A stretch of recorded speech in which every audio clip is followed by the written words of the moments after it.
Assalamualaikum warahmatullahi wabarakatuh. Di sini kita akan mempresentasikan mempresentasikan. Assalamualaikum warahmatullahi wabarakatuh. Di sini kita akan mempresentasikan pengenalan perkalian matriks dengan konsep inverse dan determinan dengan anggotanya Evania, Ugi, Samuel, dan saya sendiri Rahma. Untuk selanjutnya akan dijelaskan oleh Samuel. Lalu kita masuk ke apa itu matriks. Matriks adalah susunan angka dalam baris dan kolom. Matriks diukur berdasarkan ukuran dan baris kolomnya. Contoh, matriks M dikali M memiliki M baris dan N kolom. Elemen adalah angka tunggal dalam matriks. Matriks persegi adalah matriks dengan jumlah baris dan kolom yang sama. Operasi dasar pada matriks ada 3, yaitu pertama penjumlahan dan penguraman, yaitu menambahkan atau mengurangi elemen yang sesuai dengan matriks. Yang kedua perkalian skalar, yaitu mengalihkan setiap elemen matriks dengan angka tunggal. Yang ketiga yaitu perkalian matriks, yaitu terbagi menjadi dua konsep, inverse dan determinan. Lalu kita masuk ke konsep determinan matriks ordo 2x2. Jika matriks A berelemen A, B, C, D, maka determinannya adalah diagonal utama, yaitu A dikali D, dikurang di diagonal kedua, yaitu B dikurang C. Kita masuk contoh soal, yaitu jika matriks A berelemen 2, 5, 4, 3, maka determinan A yaitu 2 dikali 3 dikurang 5 dikali 4. Hasil dari 2 kali 3 yaitu 6 dikurang hasil dari 5 kali 4 yaitu 20 sama dengan minus 14. Selanjutnya, konsep determinan matriks order 3x3. Matriks A yang beranggotakan A, B, C, D, E, F, G, H, I, maka determinan matriks dapat ditentukan sebagai berikut. Kita dapat menuliskan kembali elemen-elemen pada kolom ke-1 dan kedua di sebelah kanan matriks.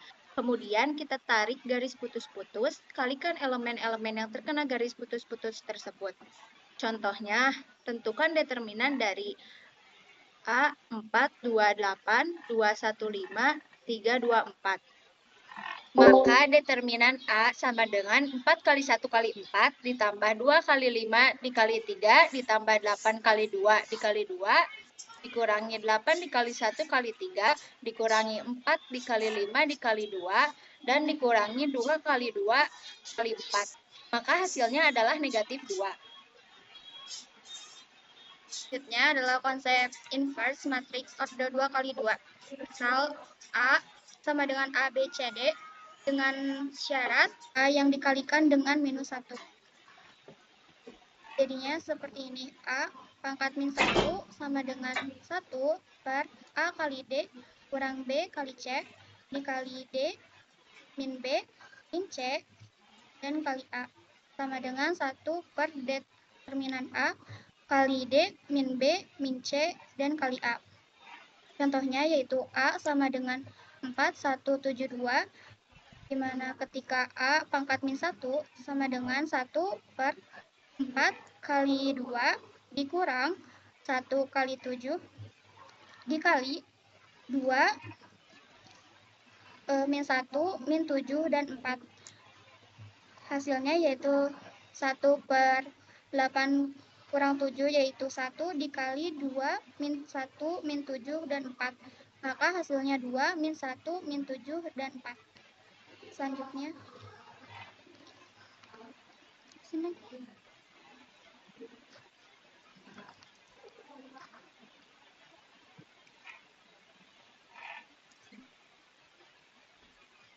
Selanjutnya adalah konsep inverse matriks ordo 3x3.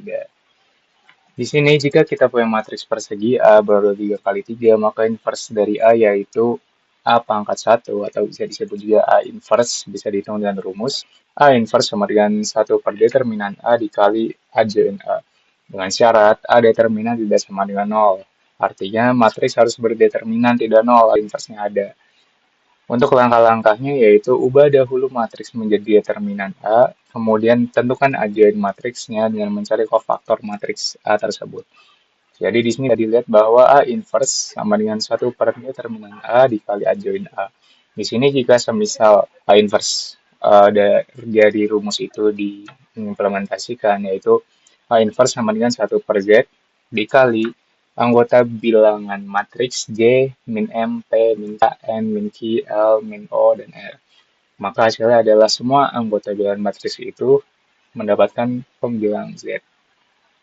Oke, kita lanjut di sini. Kita ambil contoh untuk bilangan matriks yang akan diubah menuju inverse matriks dari ordo 3 kali 3. Di sini kita punya anggota bilangan matriks yaitu 123, 287, dan 156. Di sini untuk mengubah bilangan matriks biasa menjadi inverse, yaitu kita harus menentukan determinan A terlebih dahulu. Kemudian menentukan kofaktor. Di sini bisa dilihat bahwa determinan A ditentukan dengan cara rumus yang sudah dijelaskan tadi, di mana kita menuliskan semua anggota bilangan matriks terlebih dahulu, lalu menuliskan kembali dua kolom paling awal dari bilangan matriks itu di sebelah kanan. Dan kemudian kita mengalihkannya secara silang dari kanan 3 kali dan dari kiri 3 kali, yang dimana kita mengalihkan tiga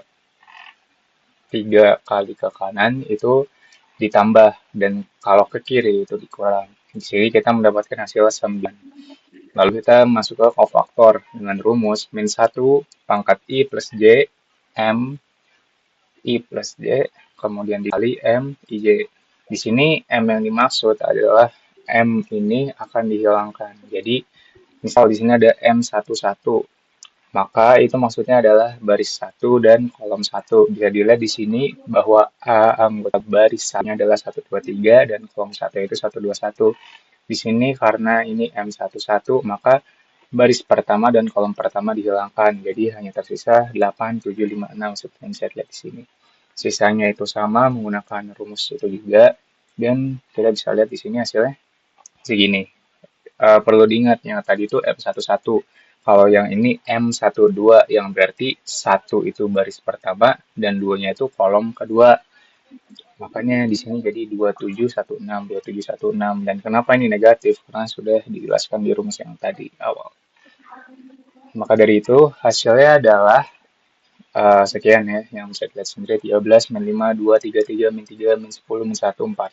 Kemudian setelah diajoinnya udah kofaktornya udah ketemu, kita di transpose dulu. Transpose itu kita ubah dari yang baris menjadi kolom dan yang kolom menjadi baris. Udah.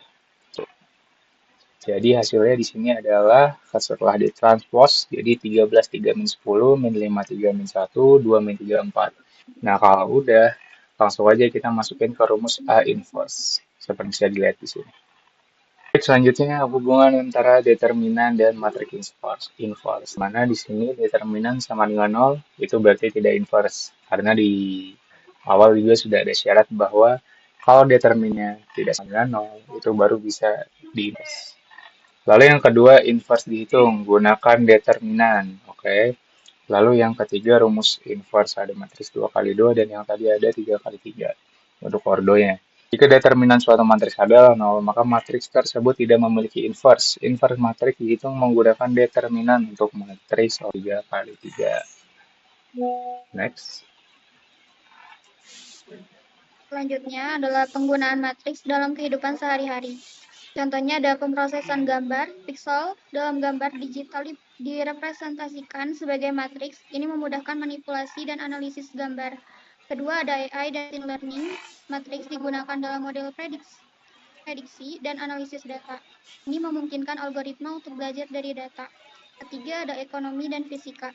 Matriks digunakan dalam analisis jaringan dan pemodelan sistem fisik, memudahkan analisis yang kompleks. Selanjutnya adalah contoh penggunaannya. Pertama, yaitu ada di sistem persamaan linear, matriks menyelesaikan SQL. Kedua, simulasi fisika, yaitu inverse matriks yang digunakannya. Ketiga adalah analisis data, yaitu menghitung determinan. Matriks digunakan untuk menyelesaikan sistem persamaan linear. Inverse matriks diterapkan dalam simulasi fisika, determinan dihitung untuk analisis data dalam statistik. Lalu kesimpulan dan pentingnya matriks. Yang pertama ada alat dasar sebagai komputasi, yang kedua relevansi dunia nyata, teknologi dan ekonomi, yang ketiga eksplorasi lanjutan, aljabar linier. Matriks, inverse, dan determinan adalah alat dasar dalam ilmu komputansi. Mereka sangat relevan dalam dunia nyata, terutama dalam teknologi dan ekonomi. Penting untuk terus mengeksplorasi aljabar linier. Sekian presentasi dari kelompok kami.